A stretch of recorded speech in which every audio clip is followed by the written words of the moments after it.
Hello দেয়ার everyone, আসসালামু আলাইকুম। আশা করি যে যেখান থেকে ভিডিওটি দেখছেন অনেক ভালো আছেন, সুস্থ আছেন।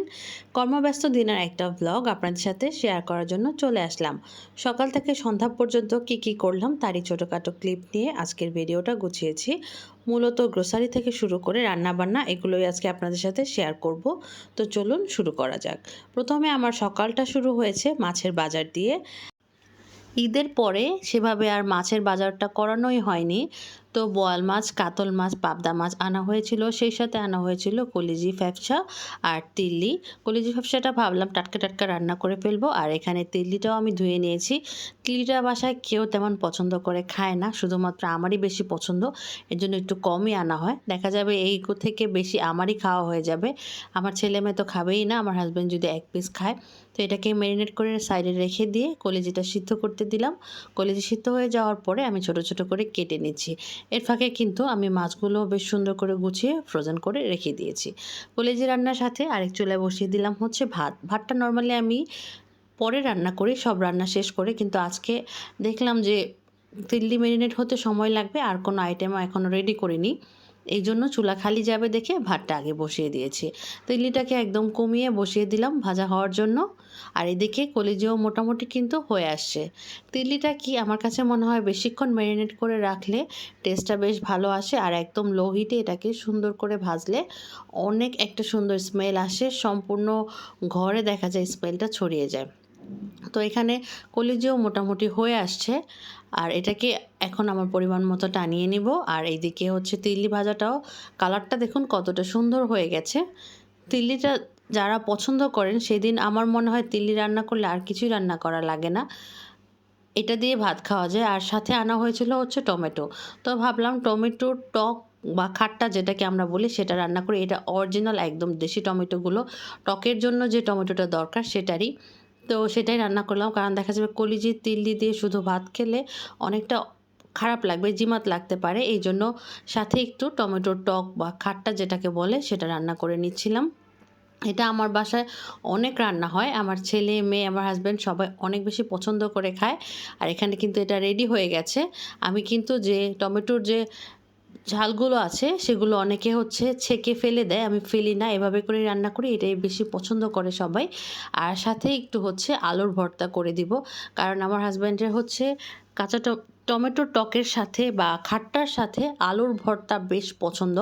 তো একটু বেশি করে তেল দিয়ে আলুর ভর্তা আর হচ্ছে খাট্টা আমার বাসার মোটামুটি আমার ছেলে মেয়ে হাজব্যান্ড সবাই অনেক বেশি পছন্দ করেই খায়। তো ওদের পছন্দ মতোই রান্না করলাম। তো ওদেরকে ভাত খাওয়িয়ে দিয়ে একটু রেস্ট নিয়ে তারপরে আবার কিচেনে চলে আসলাম। আজকে আমি ইফতার বানাবো। আজকে আমার শাওয়াল মাসের রোজার যে 6টা আলহামদুলিল্লাহ কমপ্লিট হয়ে যাবে। তো ভাবলাম আজকে একটু মজার ইফতার বানাই, সাথে একটা পিৎজাও বানিয়ে দিই বাচ্চাদেরকে। পিৎজাটাকে আগে একদম রেডি করে ডিপ ফ্রিজে রেখে দিব, ইফতারে কিছুক্ষণ আগে জাস্ট ওভেনে দিয়ে বেক করে নিলে কিন্তু হয়ে যাবে। তো এই কাজগুলো একটু আগে করে রাখলে ইজি হয় অনেকটা। তাও অলরেডি দেখা গেছে বিকাল 4টা তো বেজেই গেছে। তারপরে আমি সুন্দর করে পিৎজাটাকে অ্যাসেম্বল করে নিচ্ছি। আমার পিৎজা অ্যাসেম্বল করতে অনেক ভালো লাগে। অনেক একটা রিল্যাক্সিং একটা কাজ আমার কাছে মনে হয়, যদি সব কিছু একদম হাতের কাছে রেডি করা থাকে। চিকেনটা ভেজে নিয়েছি, মাশরুমটাকেও হালকা শর্টে করে নিয়েছি, সাথে ক্যাপসিকাম, সবুজটা, হলুদটা আর হচ্ছে লালটা, এগুলো আমার ফ্রোজেন ছিল, সেগুলোই আমি দিয়ে দিচ্ছি। এগুলো দিলে দেখতে অনেক বেশি সুন্দর লাগে। আর সাথে তো চিজ অনেক অল্প আছে, যতটুকু আছে ততটুকুই আমি দিয়ে দিচ্ছি। আজকে হচ্ছে একটু বাইরে যাওয়ার কথা আছে, বাচ্চাদের টিফিন যখন শপিং করব তখন আবার নিয়ে আসব। তো এভাবে করে আমি এটাকে রেডি করে এখন ডিপ ফ্রিজে রেখে দিব। সেই সাথে আমার এখানে একটু ঘুগনি আছে, পেঁয়াজ ও ডাল আছে, আর বেসন গোলা করা আছে, এগুলো সব ফ্রোজেনই ছিল।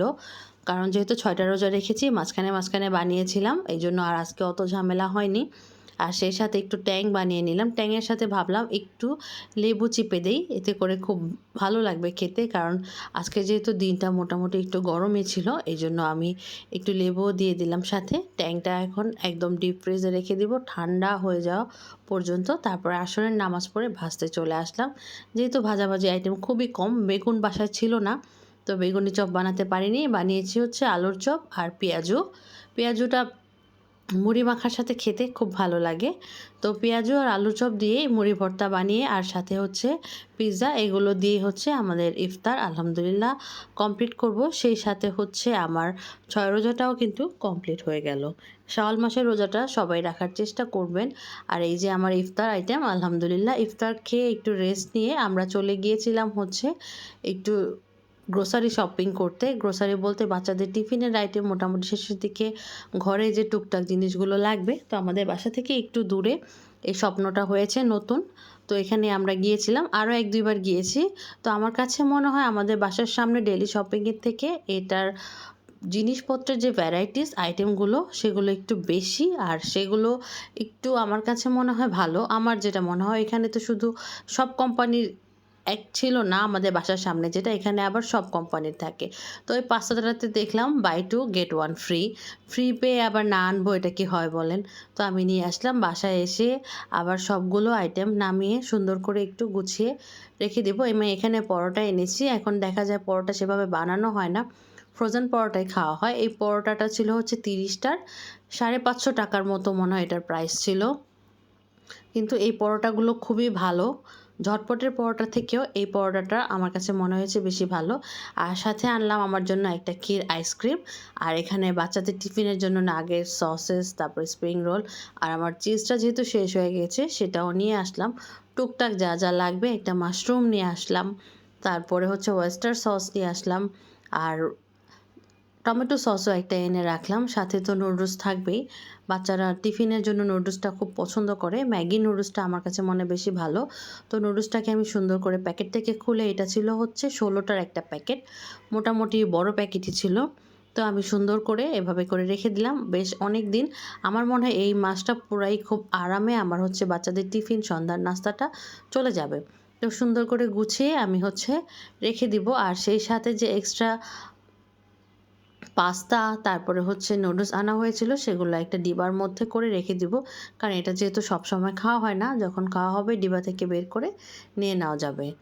তো একটু গুছিয়ে রাখলে, হাতের কাছে রাখলে এগুলো পেতে কিন্তু অনেকটা ঝামেলা কম পোহাতে হয়। তো এভাবে করে আমি সব কিছু গুছিয়ে রাখি। আর আমি একটু গুছিয়ে কাজ করতেই পছন্দ করি, যদিও একটু সময় বেশি লাগে এতে। তো এগুলো গুছিয়ে রাখার পরে ফ্রোজেন আইটেমগুলোকেও সুন্দর করে রেখে দিলাম। আর এনেছিলাম হচ্ছে মিষ্টি। মিষ্টিটা খাওয়ার কোনো কারণ নাই। মানে আমার মাঝে মাঝে হুটহাট খুব বেশি মিষ্টি খেতে পছন্দ, বা আমার ইচ্ছে হয়, অনেক বেশি ক্রেভিংস হয়। তো একটু মিষ্টি নিয়ে আসলাম বিক্রমপুর থেকে। আসার সময় আমরা নিয়ে আসছিলাম। আর এখানে কিছু চিপস আছে, আলুর যে ঝাল চিপসটা, সেই সাথে এই জামাই পিঠা বা ফুল ঝুরি পিঠা যেটাকে বলে, এই পিঠাটাও এনেছিলাম। এটা অনেক দিন রেখে খাওয়া যায়। আর এনেছিলাম হচ্ছে বিক্রমপুরের যে সরের দইটা আছে, সেটা কিন্তু অনেক মজার। আর এখানে হচ্ছে একটা বক্স, এরকম বক্সেই হচ্ছে ওনারা সেল করে, তো এই বক্সটা এনেছিলাম। আর সেই সাথে এনেছিলাম হচ্ছে দইটা। বেশি আনা হয়নি, কারণ বেশি মিষ্টি আনলে পরে আর খাওয়া হয় না। হুটহাট খেতে ইচ্ছে করলে তখনই দেখা যায় আমার বাসায় মিষ্টিটা আনা হয়, নয়তো খুব কমই মিষ্টি আনা হয়। তো এই দইটাও কিন্তু অনেক বেশি মজার। তো আমরা এখন আমাদের দই মিষ্টি এনজয় করব। ভিডিওটাকে আর বড় করব না। সবাই অনেক ভালো থাকবেন, সুস্থ থাকবেন। আল্লাহ হাফেজ।